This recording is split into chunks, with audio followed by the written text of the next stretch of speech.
It took only 11 words, 11 cold, precise words, to cut through the silence of a high-stakes courtroom and shatter a reality that millions of people believed in. Until that exact second, the trial had been routine, lawyers shuffling papers, the judge speaking in a monotone legal voice, reporters checking their watches. But then Judge Margaret Thornberry paused. She looked at the paper in her hand, took a breath, and read a text message that sucked the oxygen right out of the room. Make him tear up when discussing Diana. The mid-sentence emotion catch always works. In the witness box, Prince Harry didn't just flinch, he broke. You have to understand, this is a man trained since birth to hide his emotions. A man who stood stoic at funerals and marched in military formation. But when he heard his wife's words read aloud in that sterile courtroom, the soldier's posture collapsed. His jaw twitched. His knuckles turned bone white. And then, in a moment so powerful that even the sketch artist stopped drawing to watch, he lowered his head into his hands and let out a sound that wasn't theatrical or performative. It was the sound of a man realizing that the truth was worse than the lie. The courtroom froze. This wasn't about privacy anymore. It wasn't about the tabloids or the British press.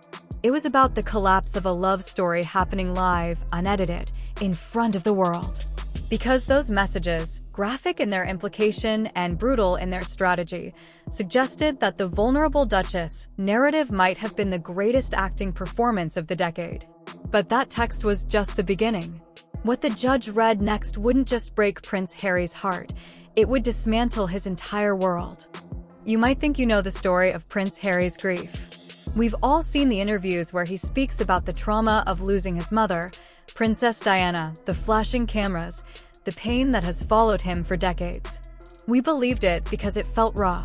It felt real. But the defense team was about to introduce evidentiary phase 2, and it painted a picture so calculated that reporters in the gallery gasped.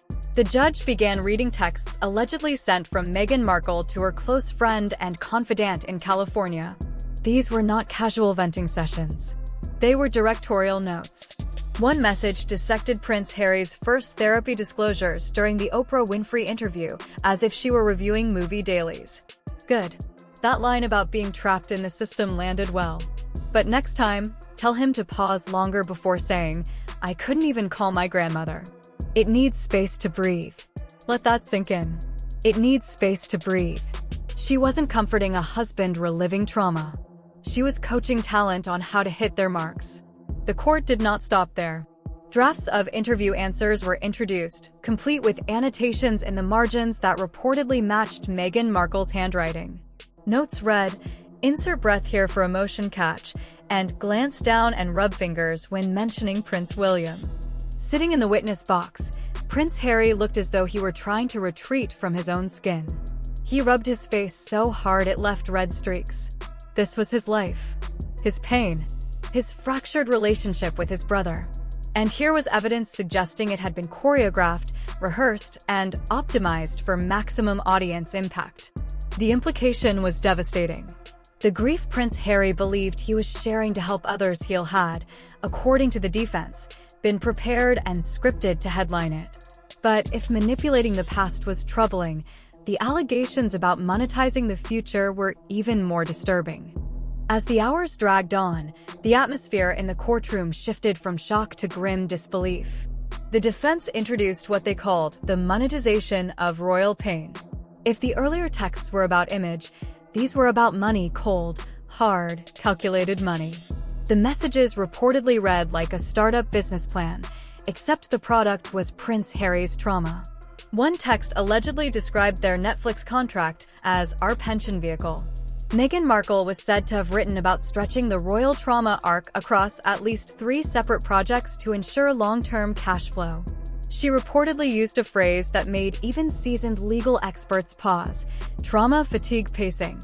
According to the defense, she was calculating how much misery the public could consume before losing interest, and how to space it out to keep the checks coming.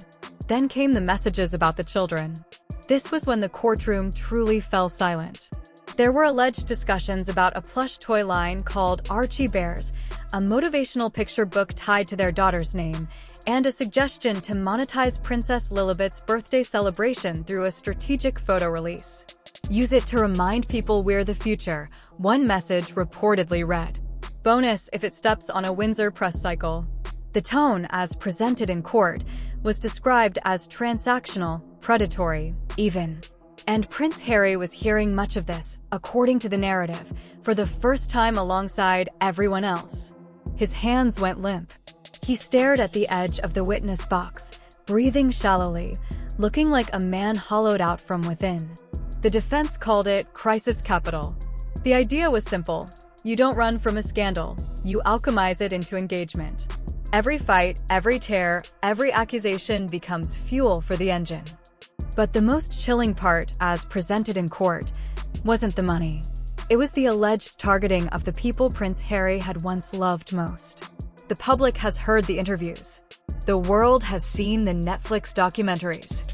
But the private texts, according to the defense, revealed something far more calculated than simply speaking their truth. The defense presented a folder labeled family manipulation, and its contents were described as devastating. These were not messages about misunderstood relatives. They were framed as tactical assessments of adversaries. In the texts, Meghan Markle allegedly referred to Prince William as the real threat because of his loyalty to the institution. She reportedly observed that his anger was polished, which made him dangerous. But the harshest commentary was said to be reserved for Catherine, Princess of Wales. In one exchange, Meghan Markle allegedly described her as the uncrackable mask, expressing frustration that no public provocation had caused Catherine to lose composure. If she cracks in public, even once, it shifts the whole narrative, one message reportedly read. But she's colder than marble. The implication, as argued in court, was stark. The goal was not reconciliation. It was to destabilize, to provoke a public fracture that would alter headlines overnight. The text also allegedly speculated about using King Charles III's lingering guilt over Princess Diana as leverage. He's sentimental and weak in the right light, one message claimed. We can use that. In the gallery, observers could feel the shift. The framing moved from a couple pushing back against a rigid institution to a strategist, as portrayed by the defense, attempting to dismantle a family from within. Back in the witness box, Prince Harry was no longer visibly emotional. He had gone still, silent, a statue of contained grief. The narrative suggested a painful realization that he had not simply been separated from his family for protection, but, as alleged, positioned against them. Worse still, that his enduring love for them had been viewed as a liability. Just when it seemed the testimony had reached its lowest point, the judge read the final set of messages, those focused not on the monarchy, but on Prince Harry himself. One message from spring 2023 reportedly described a moment when Prince Harry admitted he missed his brother. Meghan Markle's alleged response to a confidant read, "I told him that's just memory, not reality. That nostalgia lies. Had to redirect fast. He was drifting. Redirect fast." The language, as presented, was clinical, managerial. Not the words of a partner in pain, but of someone steering a narrative. Another message allegedly read, "He still wants their approval. It's pathetic, but I can use it." The guilt over his mother makes him easy to redirect. That's the engine. The engine. According to the defense's framing, that was how Prince Harry was being described, not as a husband or father, but as a mechanism powered by childhood trauma, capable of being steered wherever the brand required. Finally, the judge read the last line of evidence, a quiet sentence that echoed through the courtroom. Harry's love for them is a vulnerability. If we don't manage it, it will derail everything. Prince Harry did not sob. He did not shout. He simply nodded. It was the nod of a man who, in that moment, appeared to be watching his own history rewritten in front of strangers. The court recessed, and he did not walk out on his own. Security had to guide him, flanking him like paramedics assisting a concussion victim. He had walked in as a prince fighting for privacy. He walked out as a man who appeared to realize he had been in love alone.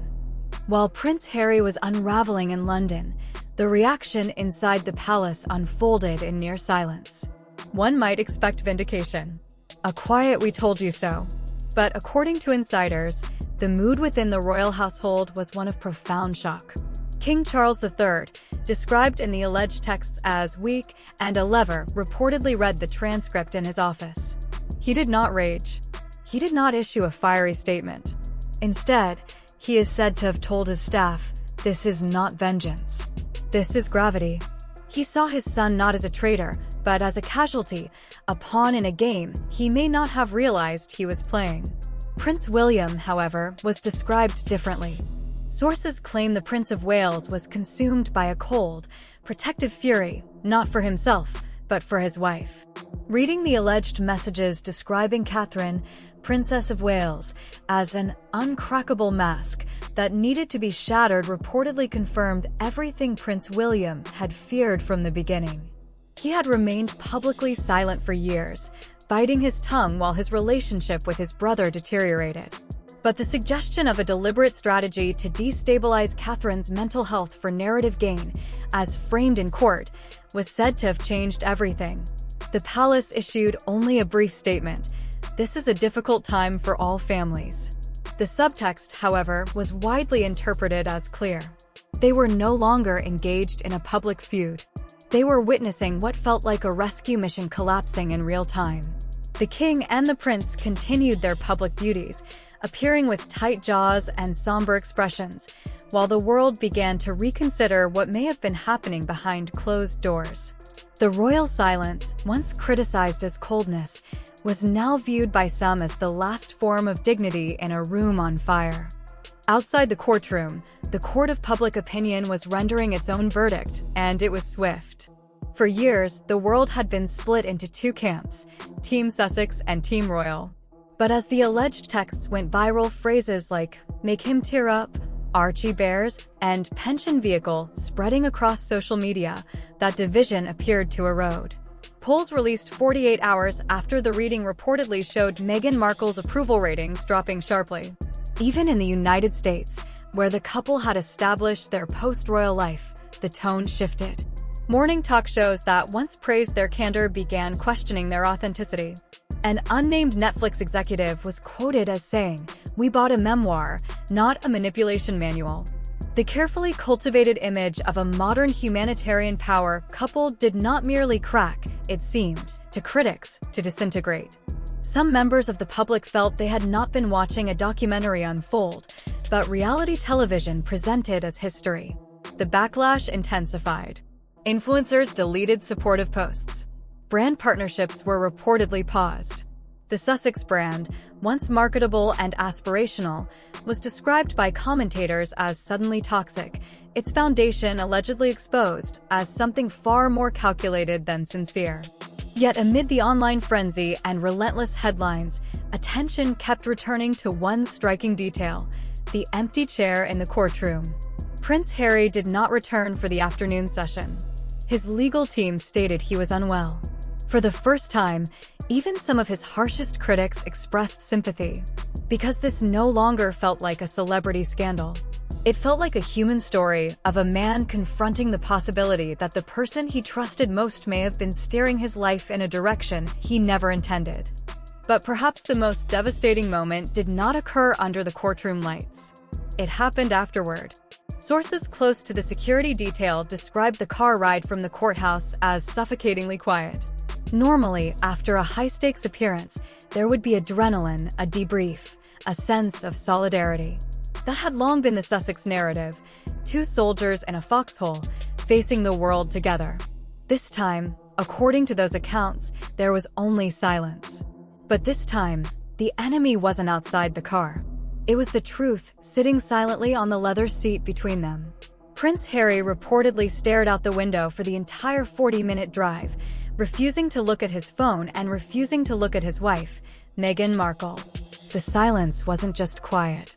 It was heavy, the kind of silence that comes when someone begins replaying the last 6 years of their life and realizes the script may not match the memory. Every argument with Prince William. Every strained exchange with King Charles III. Every moment he believed he was protecting his family, was it authentic? Or was it, as the defense suggested, another scene needing better lighting and more emotional breathing room? The tragedy, as framed by commentators, is that Prince Harry gave up everything in pursuit of authenticity. He left the monarchy describing it as a zoo, a performative cage. He said he wanted something real. The cruel irony implied by the alleged texts is that he may have traded one cage for another, a cage of duty for a cage of strategy. He didn't escape performance. He changed directors. And this new director, critics argue, wasn't focused on tradition or legacy. She was focused on metrics, engagement, reach, quarterly returns. To understand why this narrative resonates so deeply, it's important to examine the cultural disconnect at its core. Why would Meghan Markle allegedly write such things? Was it malice? Perhaps not, some observers suggest. In the hyper-competitive world of Hollywood, where narratives are currency, trauma can become a brand asset. If you don't monetize your story, someone else will. Managing perception isn't viewed as manipulation, it's viewed as survival. Smart business. You don't just cry, you make sure the camera catches the tear. But Prince Harry comes from a world where silence is equated with strength, where personal pain is buried in service to the institution. When those two philosophies collided, celebrity culture and royal duty, it wasn't merely a marital disagreement. It was a clash of realities. According to this framing, Meghan Markle was playing the game she understood, the game of modern fame. She was producing their narrative, believing she was helping him win a public relations war. But the essential question remains, was Prince Harry ever trying to win a PR war? Or was he simply trying to survive the trauma of losing Princess Diana? If that grief, sacred and deeply personal, was transformed into a content strategy, as the defense alleged, then the emotional rupture becomes easier to understand. Because once someone perceives that their most painful memories are being packaged, priced, and positioned, that perception cannot easily be undone. The fallout, real or perceived, has already begun to ripple through their broader brand. The Sussex identity was built on compassion, vulnerability, and truth. But vulnerability loses power if audiences begin to suspect it has been choreographed. Industry insiders are reportedly whispering about contracts under review. After all, what corporation wants to align with a humanitarian image if internal messages suggest calculated, trauma-fatigue pacing? What network wants a podcast host perceived as reading lines shaped by crisis strategy rather than speaking freely? The paradox is stark. The very transparency that fueled their rise now threatens to undermine it. They left the royal family to become financially independent global figures. Yet critics argue that the very tactics they used to get there, the interviews, the leaks, the carefully curated vulnerability, are the same strategies that have now damaged their credibility. They are no longer widely seen as rebels. They are seen, by detractors, as operators. The public can forgive many things, but it rarely forgives the feeling of being misled. Supporters have grown quieter. Defenders appear fatigued. For some observers, the spell has not merely broken, it has shattered into a million digital fragments. So, what remains for Prince Harry? That is the question commentators suggest may now weigh heavily on the palace. If the courtroom narrative is to be believed, he burned bridges with his family based on a story he now fears was shaped and managed. He built a new life in a country where public attention is fickle, within a social circle critics claim was carefully curated, living in a home financed by deals rooted in his personal history. In that sense, he appears, at least symbolically, a prisoner of his own freedom. If he stays, he must live with the perception that his pain became product.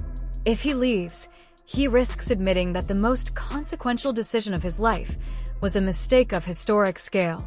There is no simple resolution. No second-act montage where everything is repaired under soft lighting. The lasting image for many is no longer the defiant royal or the smiling husband. It is Prince Harry in a courtroom, head in his hands, as alleged messages were read aloud, messages that reframed the so-called freedom flight as something far more complicated. According to the defense's portrayal, while he believed he was confronting old ghosts, someone else may have been packaging the story for public consumption. As headlines fade and reactions settle, one unsettling idea lingers for many observers. The most damaging deceptions are not always printed in tabloids. Sometimes, they are whispered in private. What was intended to vindicate Prince Harry instead exposed, at least in this narrative, the mechanics behind his public life and marriage. By the time the defense rested, the court of public opinion had already formed its conclusions.